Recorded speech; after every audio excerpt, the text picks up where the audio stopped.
This digital drawing will give you goosebumps.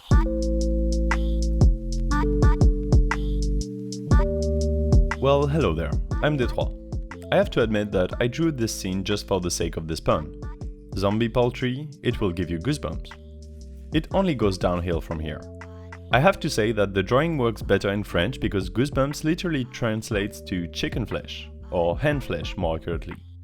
This is why these are chicken fighting and not geese. Subscribe because that's a good concept and I may draw more pun-based content in the future, just for the sake of it. Anyway, you probably understand what I'm drawing by now. I'm drawing zombie chicken having a fight. I've drawn a lot of characters recently in different poses, so today, to innovate, I wanted to draw a scene involving two chicken. A brief recap of what's going on in today's drawing is as follows.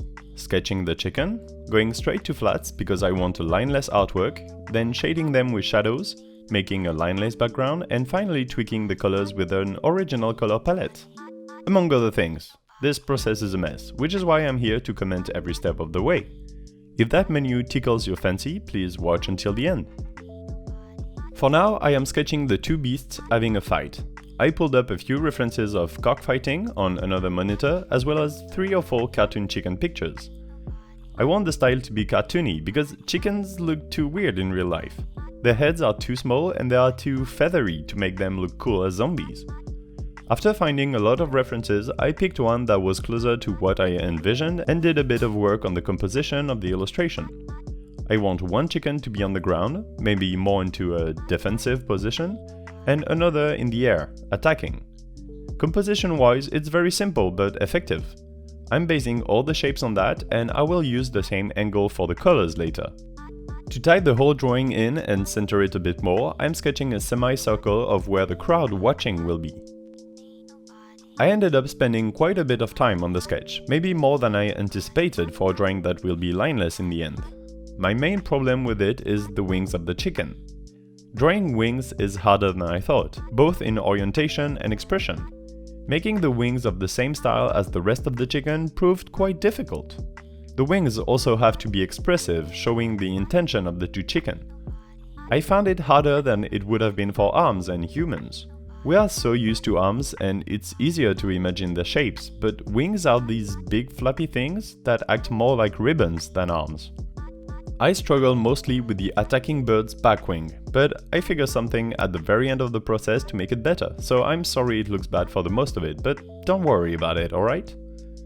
The entire sketching process for this illustration took 1 hour and 20 minutes, which is fine because the drawing is only as good as the sketch is solid.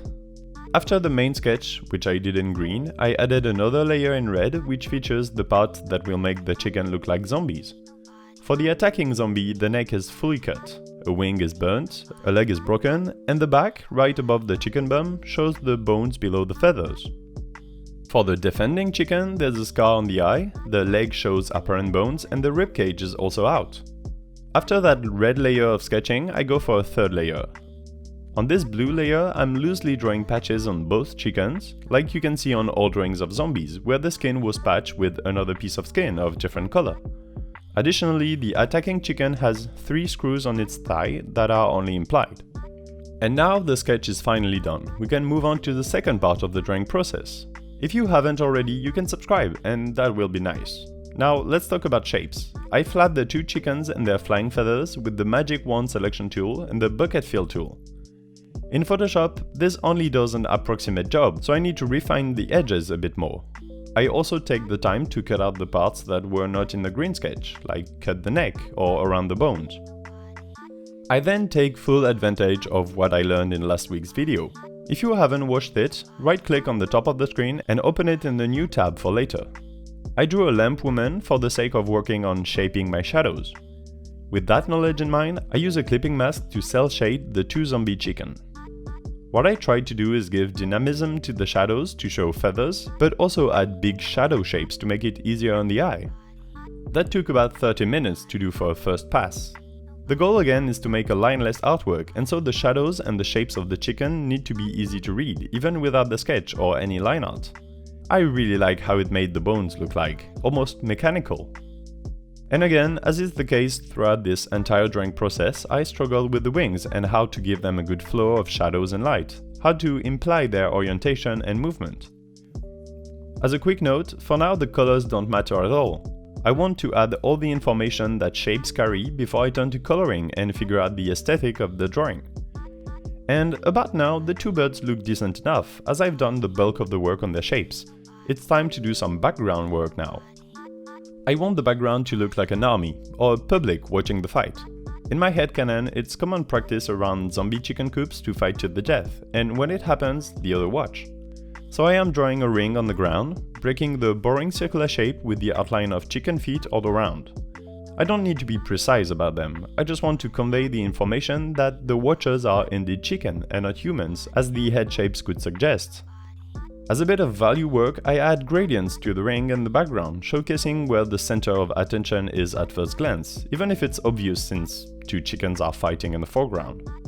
No need to dwell on it for too long, however, because the color tweakings are starting right about now. You will see color flashes all around as I look for a good color combination.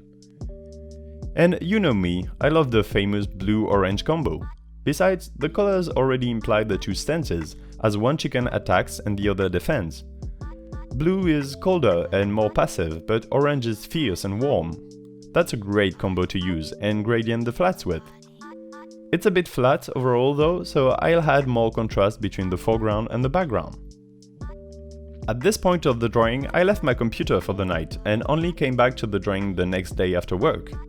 The rest allows to see mistakes that you wouldn't have seen otherwise, so I tweaked the shadow shapes a bit before painting the patches of skin.